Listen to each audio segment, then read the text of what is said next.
섬마을에 조난자를 구조하는 구조소가 있었습니다. 풍랑이 심하고 파손 사고가 잦았기 때문에 반드시 구조소가 필요한 곳이었습니다. 하지만 구조소의 시설이 매우 열악했습니다. 시설이라고 해봐야 낡은 창고에 낡은 의자 몇 개가 전부였습니다.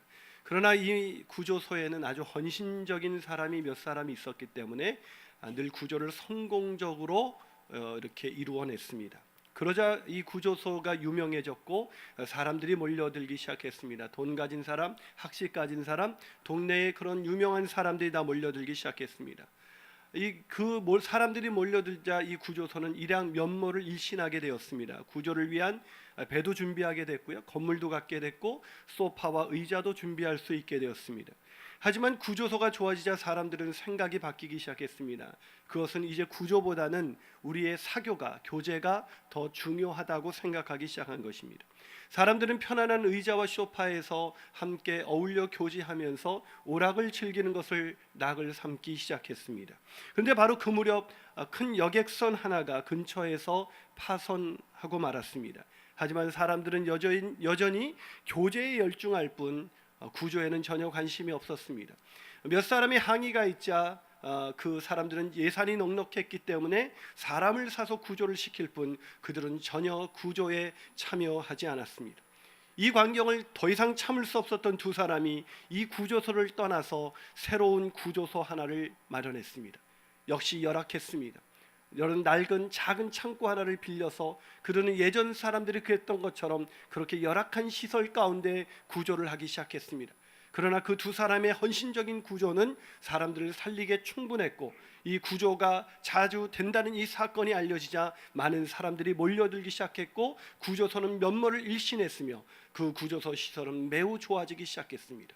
그러자 그 구조소도 예전 구조소처럼 그렇게 구조하는 일보다는 교제하는 일에 더 중요하게 생각하다고 생각하는 사람들이 많아지기 시작했습니다. 이게 무슨 이야기죠? 바로 오늘날 교회를 풍자한 이야기입니다. 교회는 잃어버린 영혼을 구원하는 구조소와 같습니다. 그러나 오늘날 교회는 잃어버릴 영혼을 구원하기보다는 모여서 나 자유 얻었네, 너 자유 얻었네 이러면서 우리끼리 교제를 즐거워하면서 잃어버린 영혼에 대한 관심을 잃어버린 채 살아가고 있습니다. 그렇다면 우리 교회는 어떨까요? 아니 우리 자신은 어떨까요? 영혼 구원하여 제자 삼는 이 구조 활동에 우리의 인생을 걸고 있습니까? 오늘 말씀은 예수께서 부르신 그리스도인들의 공동체인 교회의 소명이 무엇인지 우리에게 알려주고 있습니다. 예수께서 우리를 부르신 이유, 우리를 구원하신 이유는 우리처럼 아직 구원받지 못한 영혼을 구원하기 위함이라고 오늘 본문은 말씀하고 있는 것입니다. 하지만 안타깝게도 1년이 지나도 단 한 명에게도 복음을 전하지 않는 사람이 있습니다. 그럼 믿어지십니까? 혹시 그 사람이 접니다 그런 분이 계실지 모르겠어요. 어떤 사람은 신앙생활을 수십 년간 했는데 전도한 경험이 없습니다. 놀라운 일이죠. 저는 최근 그것이 알고 싶다라는 프로그램에서 이단에 최근 또 하나의 이단에 빠진 한 그 사람들을 취재했습니다. 얼마나 가슴이 아팠는지 모릅니다. 심지어 이렇게 그 아이들을 자기들이 잘못된 교리에 휩싸여서 엄마가 자기 그 갓난아기를 막 때리는 그런 장면들이 그런 목격되었을 때 참 가슴이 아팠습니다. 근데 그 가슴 아픈 장면을 보고 있으면서 저들은 왜 저기 있는 것일까? 라는 질문을 던졌을 때 금방 답이 나왔습니다. 누군가 전한 것입니다. 이단들은 잘못된 교리를 갖고 있지만 열정적으로 전합니다. 근데 우리는 올바른 교리를 갖고 있지만 전혀 전하지 않고 있습니다. 이게 말이 되는 얘기입니까? 근데 오늘 본문의 제자들은 그러지 않았습니다. 제자들은 부르심을 받자마자 주님께서 말씀하신 소명의 자리, 즉 복음을 전하는 이 전도에 자신의 인생을 걸기 시작했습니다. 무슨 말입니까? 우리가 복음을 전하는 제자, 이 복음을 전하는 이 소명을 감당하지 않고 있다면 우리는 제자가 아니라는 것입니다.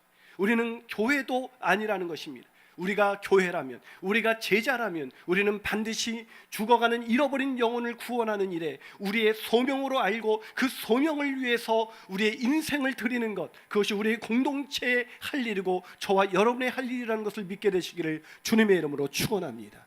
그렇다면 우리가 복음을 전하는 이 소명을 어떻게 감당할 수가 있을까요? 첫 번째로 복음을 전하는 소명에 응답해야 합니다. 복음을 전하는 소명을 아는 것이 중요한 것이 아니라 응답하는 사람이 있어야 한다는 것입니다. 여러분, 전도하면 제가 떠오르는 유머가 있어요. 여러분이 웃을지 모르겠습니다. 제 유머는 항상 높은 수준의 지성을 요구하는 유머이기 때문에 상당히 많은 사람들이 썰렁해하고 힘들어하기도 합니다만, 어느 아프리카 부족 추장에게 아주 예쁜 외동딸이 있었습니다. 딸이 혼기가 되어서 추장은 이 신랑감을 찾기 위해 기막힌 아이디어 하나를 생각해냈습니다. 그것은 강에서 수영 시합을 시켜서 우승하는 청년에게 자기 딸을 내어주는 것이었습니다. 이 소식이 알리자 대회의 날 수많은 젊은이들이 몰려들었죠. 근데 출발 신호를 앞두고 있는 이 젊은이들에게 이 사회자가 이렇게 말했습니다. 여러분이 수영할 이 강에는 식인 악어들이 살고 있습니다. 바로 저 강에서 수영해서 우승하는 사람이 추장의 사위가 될 것입니다. 어떻게 됐을까요? 사람들은 얼어붙었죠. 아무도 출발하지 못하고 그렇게 정적만이 흐르고 있을 때 한 젊은이가 그 강에 뛰어들어 열심히 수영하기 시작했습니다. 예상대로 악어떼가 그 젊은이들 쫓기 시작했습니다. 그러자 그 젊은이는 죽지 않기 위해서 그 위기를 번져나기 위해서 사력을 다해서 헤엄을 쳤고 마침내 강 저편에 도착하게 되었습니다. 사람들은 일제히 환호했고 추장은 흐뭇한 미소를 띠며 그 청년에게 다가섰습니다. 그러자 그 청년이 갑자기 이렇게 소리쳤습니다. 이씨, 누가 밀었어? 예, 보니까 썰렁해하는 몇 사람이 있어요. 쟤는 왜 전도하면 이 유머가 떠오를까요? 그것은 그리스도인들에게 전도는 소명이 아니라 자발적 부르심에 의한 자발적 사명이 아니라 누군가 등 떠밀어 하는 일이 아닌가라는 생각이 들었기 때문입니다. 우리는 늘 전도해야겠다는 그런 불타는 소명이 아니라 그래 전도해야 되는데 누군가가 목사님이 아니 성경에서 전도하라고 하니까 하기는 해야 되는데 뭔가 등 떠밀려서 하고 있지 않나요? 그래서 하다가 곧잘 멈추게 되는 것, 그것이 우리에겐 전도일지 모르겠습니다. 그런데 오늘 본문에서 이 제자들은 자발적으로 이 소명에 응답합니다. 오늘 본문 12절을 한번 같이 읽어보겠습니다. 12절 있습니다. 시작. 제자들이 나가서, 우리가 여기서 가장 중요한 단어가 뭐예요? 나가서라는 단어예요. 부르사 나가서. 우리 오늘날 교회는 부르심은 있는데 나가사가 없습니다. 부르심은 있는데 이 소명에 응답하는 사람이 없습니다. 무슨 말입니까? 한국교회가 전도하는 이 소명을 감당하지 못하는 것은 우리가 이 전도가 소명이다라는 것을 모르기 때문이 아니라 소명인 것을 알음에도 불구하고 이 소명에 응답하는 한 사람이 없다는 것입니다. 제가 한 번은 한 교회에서 전도 세미나를 여는 강사로 가게 됐습니다. 모두들 은혜 받고 아멘을 하더라고요. 별로 동의를 안 하신, 믿을 수 없다는 표정이신데 제가 외부에 나가면 은혜들을 받습니다. 근데 사람들이 은혜를 엄청 받았는데 제가 깜짝 놀랐습니다. 전도에 대한 세미나였는데 전도 세미나를 마치고 사람들이 전도를 할 줄 알았더니 다 집으로 돌아가는 것입니다. 전도 대상자에게 간 사람은 단 한 사람도 없었습니다. 순간 전도 세미나 하기 전에 강사 차 대접을 했던 한 장로님의 그 푸념이 떠올랐습니다. 목사님, 우리 교회는 유명한 전도 강사를 불러서 이렇게 많은 세미나를 틀었는데 왜 우리 교회는 전도가 일어나지 않는 것입니까? 왜 일어나지 않는 것일까요? 그 소명에 응답하는 사람이 없었기 때문입니다. 이 소명을 아는 사람에 의해서 세상은 바뀌어지는 것이 아닙니다. 세상은 이 소명을 알고 응답하는 사람, 주님 내가 여기 있습니다라고 응답하는 사람, 오늘 말씀을 듣고 집으로 돌아가는 김에 누군가를 만나서 예수 믿으세요라며 주보 한 장을 건너줄 수 있는 사람, 당신에게 예수님이 필요하지 않습니까? 라고 누군가가 전도하는 사람, 그 사람이 바로 소명을 감당하는 인생이 되는 것입니다. 사랑하는 여러분, 소명을 감당하는 인생 살기를 원하십니까? 그럼 이 소명에 응답하는 인생이 되시기를 주님의 이름으로 축원합니다. 한 발 더 나가서 복음을 전하는 이 소명 감당하기 위해서 우리는 어떻게 해야 될까요? 두 번째는 복음의 권능을 확신해야 합니다. 무슨 말입니까? 복음의 능력을 확신해, 복음에는 능력이 있다라는 것을 확신해야 한다는 것입니다. 여러분, 성도들과 이야기를 하다 보면 이 전도를 잘 하지 못하는데도 전도에 대한 부르심은 늘 확실하게 있습니다. 늘 전도하고 싶어 해요. 그럼 마치 공부 못하는 애들도 늘 공부하고 싶어 하지 않습니까? 예. 전도하지 못하는 사람들도 늘 전도하고 싶어 합니다. 근데 전도를 하지 않는 이유는 내가 전도한다 그래서 저 사람이 바뀔까? 혹시 내가 전도해서 저 사람 거절하면 어떡하지? 난 아직 준비가 안 돼 있는데 내가 전도한다고 해서 저 사람이 바뀌지는 않을 거야 라는 그런 생각 때문입니다. 제가 중학교 때였습니다. 중3 때 저는 선교단체에서 훈련을 받은 대학생 리더들에게 내비게이터 제자 훈련을 받았습니다. 그때 참 그 성구 암송하는 거 하고 큐티 막 과제 이건 괜히 스트레스가 됐어요. 우리 제자들도 요즘 스트레스를 많이 받을 텐데 그것은 스트레스였지만 그래도 이 또래끼리 모여서 나누는 그 시간은 참 즐거운 시간이었습니다. 근데 한 번은 리더가 전도에 대해서 가르치더니 오늘 과제는 전도에 대해서 배웠으니까 바로 전도하러 나가는 것이라고 말을 하는 거예요. 그럼 또 둘씩 짝을 쪄서 전도하러 나가라는 것입니다. 어디로 갑니까? 그러니까 동네 이 구역 나눠주고 가서 초인종을 누르고 사람들을 만나서 전도지를 나눠주고 할 수 있으면 복음을 전하라는 것입니다. 저는 누군가의 집에 초인종을 누르는 것이 그렇게 힘든 두렵고 떨리는 일이라는 걸 그때 처음 알았습니다. 저는 물론 그전에는 초인종을 많이 눌렀어요. 예수님 믿기 전에는. 왜냐하면 왜 어렸을 때 애들이 장난꾸러기 아이들이 우리가 연탄 뗄 때 연탄을 쓰러뜨리고 초인종을 누르고 도망가는 그 악한 짓을 제가 아주 즐겨했습니다. 그땐 늘 담대했습니다. 두려울 것이 없었습니다. 근데 복음을 전하는 데는 두려운 거예요. 초인종을 눌러서 이 사람이 나한테 뭐라고 하면 어떡하지?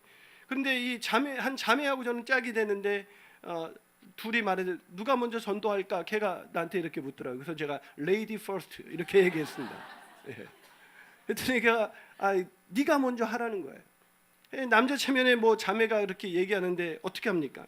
할 수 없이 초인종을 누르기로 결심하고 초인종을 누르려고 하는데 기도하기 시작했습니다. 기도가 나오기 시작했어요. 하나님 제발 이 집에 아무도 없게 도와주시옵소서. 그런데 초인종을 누르자마자 누군가의 소리가 들려왔습니다. 누구야 하라는 순간 저는 초인종 눌러 죄송합니다 하고 도망치기 시작했어요. 여러분, 전도가 쉽지 않아요. 그런데 오늘 본문에 보면 제자들은 담대하게 가가호 방문 전도를 하고 있는 것을 볼 수가 있습니다. 자, 본문 10절을 한번 읽어볼까요? 본문 10절 읽어보겠습니다. 시작. 또 이르시되 어디서든지 누구의 집에 들어가거든 그곳을 떠나기까지 거기 어디서든지 누구의 집에 들어가라는 것입니다. 자, 이들은 사람들이 당시 환영하는 분위기가 있었기 때문에 거절에 대한 두려움이 없었기 때문에 남의 집에 그렇게 들어가서 복음을 전하고 전도지를 나눠줄 수 있었던 것일까? 그것은 아닙니다. 자, 11절을 보면 그걸 추정할 수가 있어요. 11절 보시죠. 자, 11절 있습니다. 시작. 거기서 나갈 때에 발 아래 먼지를 떨어버려라. 뭐라고요? 너희를 영접하지 아니하고 너희 말을 듣지도 아니하거든. 무슨 말입니까? 그들도 우리가 겪었던 것처럼 전도에 대한 거절에 대한 그런 경험을 할 수밖에 없었다는 것입니다. 그런데도 불구하고 그들은 전도하는데 두려움이 없이 가가호 방문하면서 초인종을 누르고 예수 믿으시라고 지금 죽으면 천국 갈 수 있습니까? 예수 믿으시면 천국 갈 수 있습니다라고 복음을 증거했습니다. 어떻게 그렇게 담대할 수 있었던 것일까요? 우리는 초인종 누르기가 그렇게 힘들지 않습니까? 우리는 지나가는 사람에게 주보 한 장 나눠주는 게 그렇게 힘들지 않습니까? 그런데 그들은 어떻게 그렇게 담대하게 전할 수 있었던 것일까요? 그 비결이 바로 본문 7절에 있습니다. 본문 7절이 있었기 때문입니다. 한번 읽어볼까요? 7절 있습니다. 시작. 12제자를 부르사 둘씩 보내시며 더러운 귀신을 제어하는 권능을 주셨다. 뭘 주셨다고요?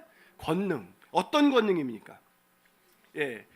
더러운 영을 제어한, 더러운 귀신을 제어하는 권능입니다. 이걸 오해하지 마십시오. 단순히 귀신을 쫓아내는 이 축귀의 은사가 있었다라는 뜻이 아닙니다. 이 뜻을 박윤만 교수는 그의 책 마가복음에서 이렇게 설명해 줍니다. 더러운 영을 제압하는 권세를 받았다는 이 표현은 제자들이 가진 권세는 다름 아닌 예수님의 권세였고 그들 역시 그 권세를 수행하도록 파송되고 있다는 사실을 일깨워준다.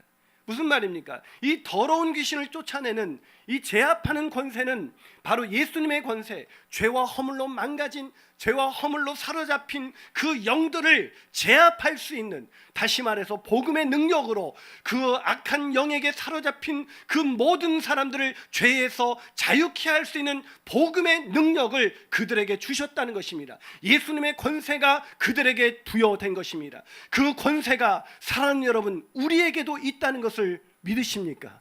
그 예수님의 권세, 더러운 죄악 속에서 그 사로잡힌 사람들을 자유케 할 수 있는 복음의 능력이 우리에게도 있는 것입니다. 그러기에 이 권능이 있다는 걸 믿는 사람은 담대히 나가서 예수 믿으세요. 예수 믿으시면 당신이 죄와 사망으로부터 자유해질 수 있습니다라고 말할 수 있는 것입니다. 사랑하는 여러분, 그 권능을 믿고 전도의 현장으로 나가는 저와 여러분이 되시기를 주님의 이름으로 축원합니다.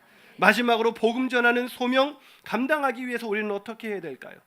그것은 복음이신 주님만 의지해야 합니다. 뭐라고요? 주님이 복음이십니다. 주님이 이 땅에 오신 게 복음입니다. 그 주님을 의지할 때 우리가 이 소명을 감당할 수가 있습니다. 여러분, 복음의 권능을 확신하는 사람은 이 복음을 전하는 소명에 응답할 수가 있을 거예요. 하지만 우리가 복음을 전할 때 우리가 오해하는 것이 하나 있습니다. 그건 뭐냐면 내가 뭔가 형편이 좋아야 전도할 수 있다고 생각하는 것입니다. 내가 성공적인 인생을 살아야 전도할 수 있다고 생각하는 겁니다. 예를 들면 이거죠. 내가 예수 믿고 나서 부자가 됐어. 내가 예수 믿고 나서 병이 치료가 됐어. 내가 예수 믿고 나서 이렇게 성공했어 라는 것이 있어야 다른 사람한테 전도할 수 있지. 내 친척들은 잘 사는데 나는 너무나 힘들고 가난하게 사는데 예수 믿어 라고 할 수가 없다는 거예요. 틀린 것입니다. 잘못된 생각입니다. 복음 전도는 나를 전하는 것이 아닙니다. 복음 전도는 나를 전하는 것이 아니라 복음이신 예수 그리스도를 전하는 것입니다. 그러기에 복음을 전할 때 우리가 가진 것, 우리가 가진 것이 없어도, 우리가 질병에 들었어도, 아니 우리가 죄와 허물로 망가진 그런 인생이었음에도 불구하고 우리가 복음을 전할 수 있는 것은 가난한 중에 우리를 부욕해 하신 하나님, 질병 중에도 마음에 세상이 할 수 없는 평안을 주신 하나님, 죄와 허물로 지금도 반복해서 예수 믿고도 죄를 짓지만 그를 은혜로 우리를 구원하신 그 예수 그리스도, 그 복음을 전하는 것이 바로 전도이기 때문인 것입니다. 그러기에 전도는 복음을 전하는 자에게 가장 중요한 것은 내가 아니라 오직 예수 그리스도이십니다. 예수 그리스도만을 바라보고 그분만을 의지하며 나갈 때 우리는 담대하게 예수 믿으시라고 복음을 전할 수 있는 것입니다. 그러나 나를 바라보고 나를 의지하면 내가 이 정도인데 복음 전하면 저 사람이 어떻게 생각할까, 이렇게 생각하는 사람은 이 소명을 감당할 수 없습니다. 그러나 예수님의 능력, 그 예수님이 복음이신 것을 믿기 때문에 그 복음이신 예수님을 담대하게 전하는 자에게 하나님께서 그 소명을 이루는 인생을 살게 하는 것입니다. 그래서 오늘 예수님께서는 제자들에게 이 전도자로 이 소명을 감당하기 위해서 파송하면서 이상한 그 부탁을 하셨습니다. 그 부탁이 8절부터 9절입니다. 자, 오늘 본문 8절부터 9절까지 읽어보겠습니다. 시작.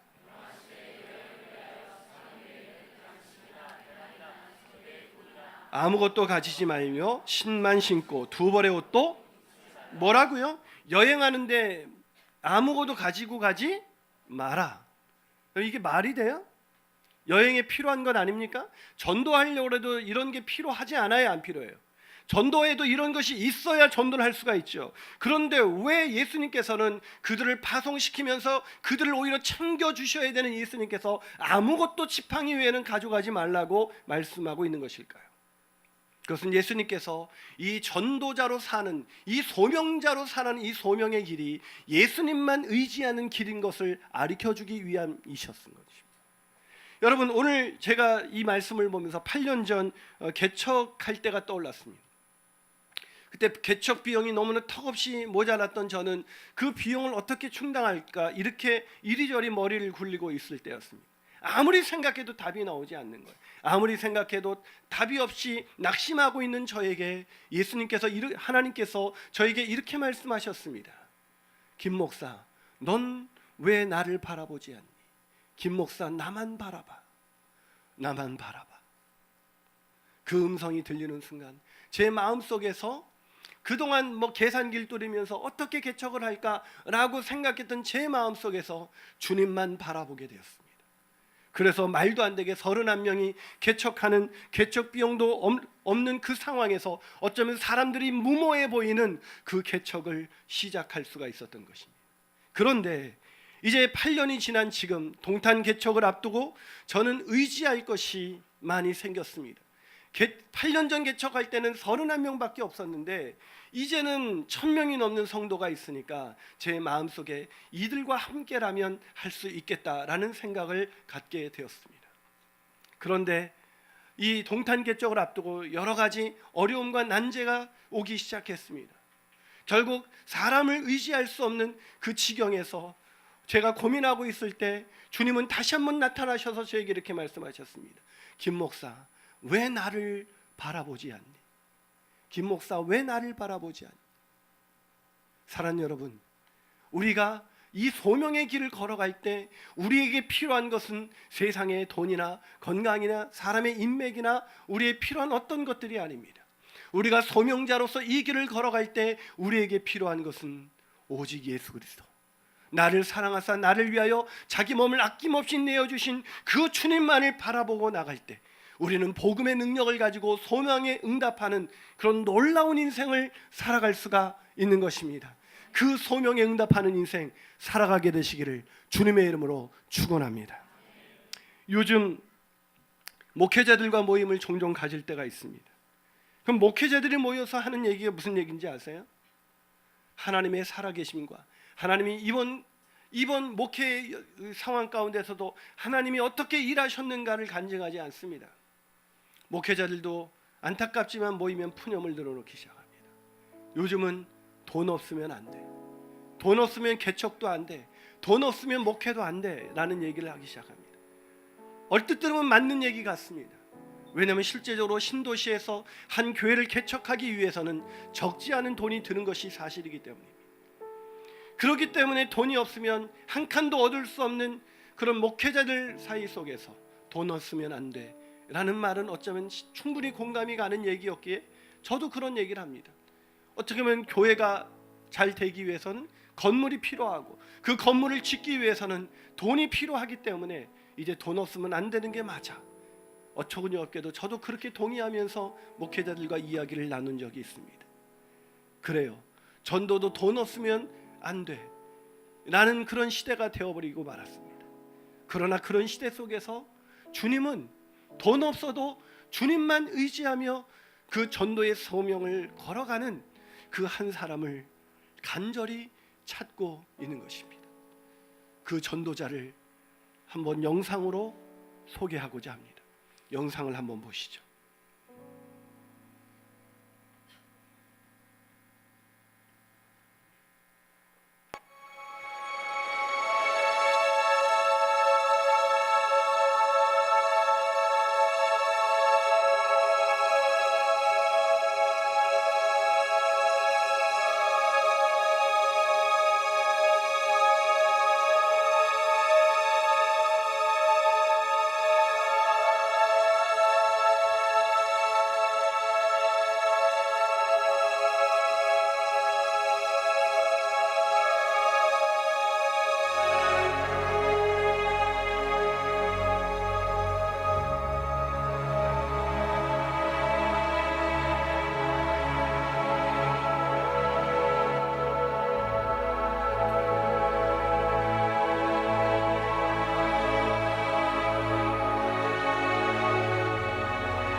A number of years ago, in a Baptist church in Crystal Palace in southern London, the Sunday morning service was closing, and a stranger stood up at the back, raised his hand, he said, "Excuse me, Pastor, can I share a little testimony?" The pastor looked at his watch, he said, "You've got 3 minutes." And this man proceeded.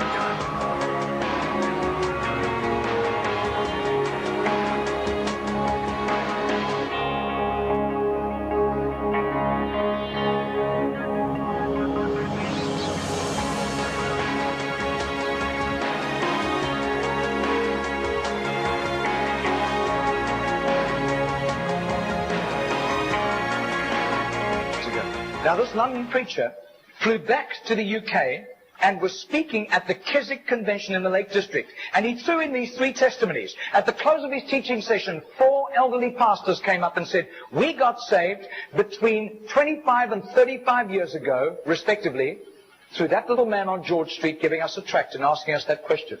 He then flew the following week to a similar Keswick Convention in the Caribbean, to missionaries. And he shared the testimonies. At the close of his teaching session, 3 missionaries came up and said, we got saved between 15 and 25 years ago, respectively, through that little man's testimony and asking us that same question on George Street in Sydney. Coming back to London, he stopped outside Atlanta, Georgia, to speak at a naval chaplains convention.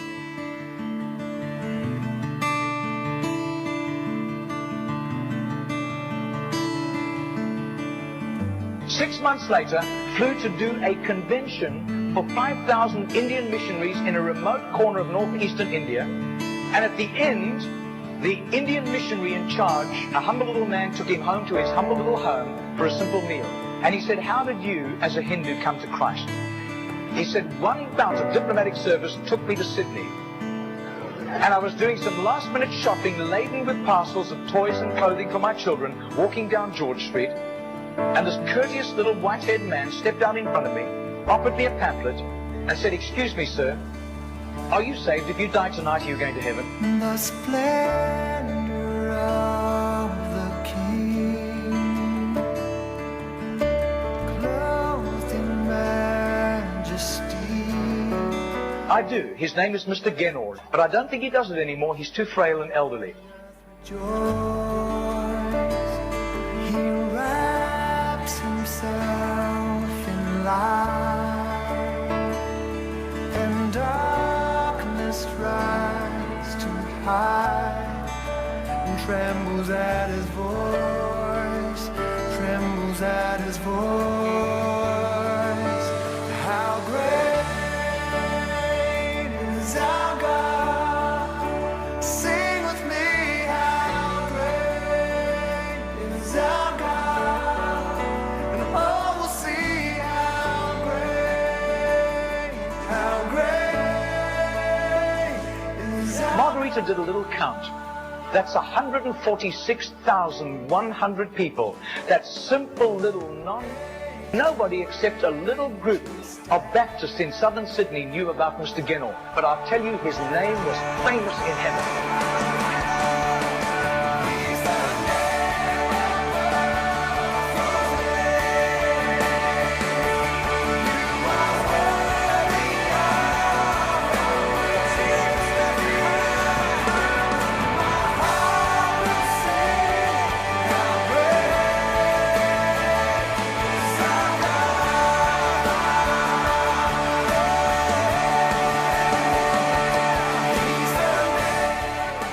기도하시겠습니다. 당신은 구원받으셨습니까? 지금 죽어도 천국에 가실 수가 있습니까? 이 질문에 여러분이 예라고 대답할 수 있었다면 그것은 누군가가 여러분에게 와서 복음을 들려주었기 때문입니다. 누군가가 전도했기에 우리가 여기 와 있는 것입니다. 그래서 우리는 죄와 사망으로부터 벗어나 세상이 알 수 없는 평강과 기쁨을 누리게 되었습니다. 이제 우리를 그렇게 구원하신 주님께서는 우리가 나가길 원합니다. 우리를 부르신 목적은 죽어가는 영혼들에게 나가게 하기 위해서 우리를 아직 이 땅에 남겨둔 것입니다. 인생의 목적은 좀 더 잘 먹고 좀 더 많은 것을 가지고 좀 더 누리다가 이 세상을 떠나는 것이 인생의 목적이 아닙니다. 아무리 더 많은 것을 누렸다 할지라도 죽음의 순간 그는 가장 가난한 영혼으로 이 세상을 떠나는 것입니다. 그러나 이 땅에선 가난했지만 전도 대상자에게 줄 수 있는 선물이라고는 전도하는 자신의 전도지 한 장밖에 없지만 그들에게 가서 복음을 전하는 자, 그는 가장 부유한 인생을 살아가는 것입니다. 혹시 여러분의 가족 중에 아직도 복음을 알지 못한 채 죽어가는 영혼들이 있지는 않습니까? 여러분의 동료 중에, 여러분의 친구 중에, 여러분의 이웃 중에, 여러분의 형제 중에 아직도 복음을 듣지 못한 채 죽어가는 영혼이 있지 않습니까? 그 영혼들이 오늘 우리에게 우리의 구조를 기다리고 있는 것은 아닐까요? 그러나 여전히 아직도 과묵하게 침묵을 지키며 그들에게 이 복된 소식을 전하지 않고 있다면 그들은 어느 날 그들의 핏값을 주님이 우리에게 물으실 것입니다. 그때 왜 너는 그들을 구조하지 않았니? 구조하는 인생, 그것이 우리 인생의 부르심입니다. 그것이 우리 인생의 소명입니다. 그 소명을 위해서 살기를 원하시나요? 우리 이 마음으로 우리가 소명에 응답하는 인생을 살고자 하는 그 마음으로 우리가 이 찬양 부르며 나갔으면 좋겠습니다. 사망의 그늘에 앉아 찬양하시겠습니다.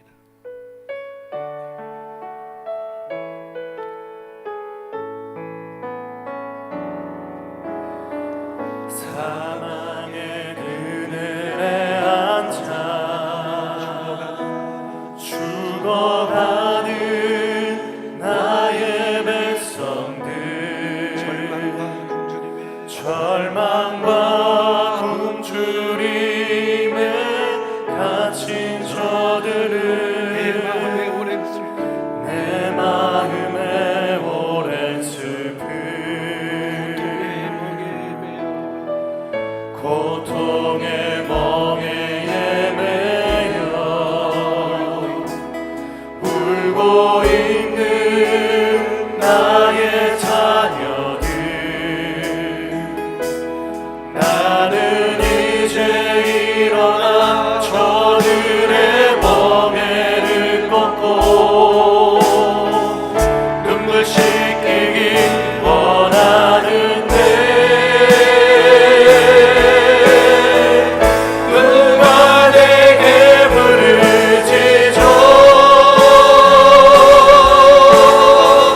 저들을 구원케 할까 누가 나를 위해 가서 나의 사랑을 전할까 나를 이제 보기 원하네 나의 자녀는 살아나는 그날 기쁜 찬송 소리 하늘에 웃음소리로 나가는 그날 누가 내게 부르짖어 저들을 구원케 할까 누가 나를 위해 가서 나의 사랑을 전할까 나는 이제 보기 원하네 나의 자녀는 살아나는 그날 기쁜 찬송 소리 하늘에 웃음소리로 나가득한 그날 이 시간 함께 기도하시겠습니다. 여러분, 우리가 가야 할 곳이 있습니다. 아직도 믿지 않는 내 형제들, 내 가족, 내 부모, 내 친지들, 내 동료, 내 친구 가야 되지 않겠습니까?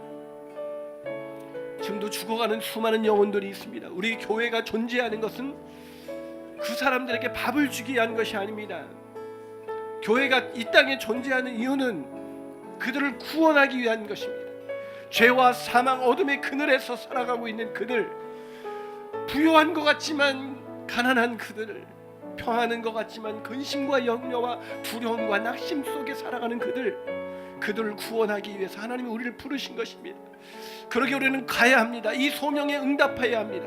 우리에게 권능이 주어졌습니다. 더러운 그 영에게서 자유케 하는 권능이 우리에게 주어졌습니다. 죄와 사망에 묶여있는 그들을 놓을 수 있는 복음이, 그 복음의 권능이 우리 가운데 놓여져 있습니다. 그러게 우리가 담대하게 가기를 원합니다. 주님만 바라보고 가기를 원합니다. 주님, 나를 전하는 것이 아니라 주님을 전하기 원합니다. 이 복음 가지고 전하는 사명을 감당할 때에 주님과 함께하는 놀라운 능력을 경험할 수 있도록 인도하여 주시옵소서. 아멘. 주님만 바라보고 이 소명, 주님 오실 때까지 이 소명 감당하는 그 노인처럼 하나님 그렇게 끝까지 복음을 전하는 인생 살아가게 하여 주시옵소서. 아멘. 이단들이 판을 치고 있습니다. 이단들이 영혼들을 무너뜨리고 있습니다. 가정들을 무너뜨리고 있습니다. 이 통탄한 때에 우리가 복음을 들고 가지 않는 것은 죄악인 줄로 믿습니다.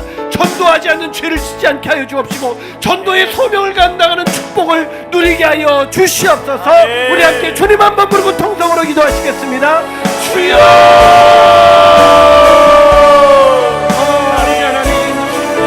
감사합니다. 이 시간 동안 주님 앞에 그 소명을 붙잡게 하여 주시고 죽어가는 나의 그 영혼들을 구원하기 위해서 우리가 하나님 전할 수 있도록 도와주시고 하나님 한 영혼에게 그들을 전할 수 있도록 역사하여 주시옵소서. 아버지, 주신 은혜 가운데 나의 죄를 이기려 합니다. 아버지, 주님의 주신 계획 가운데 아버지 하나님, 우리가 이 소명을, 우리 교회가 이 전도의 소명을 놓치지 않게 하여 주시옵소서. 하나님, 우리가 계속하게 하여 이 죄인의 상관이 있는 가운데 우리가 존재한다는 거 잊지 않게 하여 주시옵소서. 우리가 교회의 소명인, 교회의 본질인 영혼을 구원 사역에 우리가 모든 주님의 은혜 가운데 함께하여 주시고 기도하여 주시옵소서. 그래도 우리의 영혼들을 구원 사역에 역사하여 주시옵소서. 그래도 우리의 가족들, 우리의 집, 아버지, 나를 살게 하시는 을 전하기 원합니다. 전하기 원합니다. 주여, 인도하여 주시옵소서. 주여, 오늘 주님 하루만 예배하여 주님께만 아버지 나의 삶을 누리며 아버지 그 은혜로 증거하며 살아가는 나의 삶이 되기 원하오. 아버지, 역사하여 주시옵소서. 누가 내게 부르시어 찬양합니다. 누가 내게 누가 내게 부르시죠. 저를 구원케 할까. 누가 나를 위해 가서 나의 사랑을 전하다.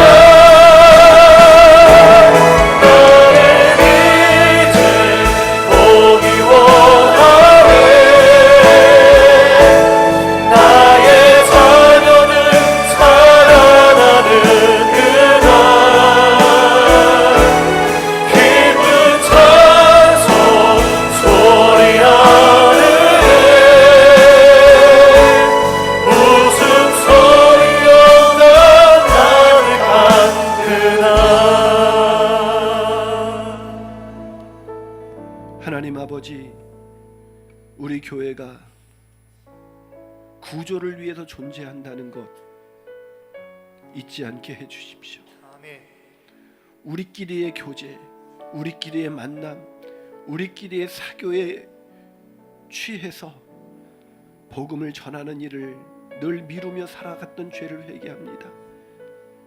우리가 말하지 않아서 죽어가는 내 형제 자매들이 있습니다. 죽어가는 부모가 있습니다.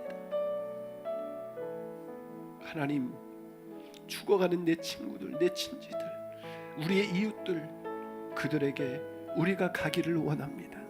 우리가 나가게 하여 주시옵소서.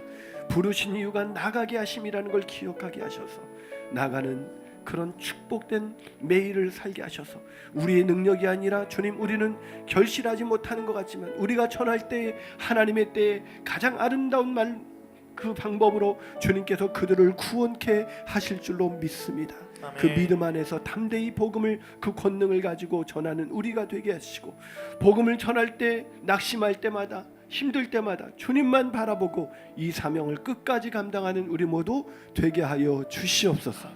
주는 동탄 성전이 주님 우리의 영혼 구원하여 제자 삼는 교회가 되기를 원합니다. 하나님, 시설만 그럴듯하게 갖춰진 교회가 아니라 시설은 허름하도록 영혼 구원하는 사람들로 주는 그곳을 채워주셔서 주님의 제자가 왕성하게 일어나는 교회가 되게 하여 주시옵소서. 아멘.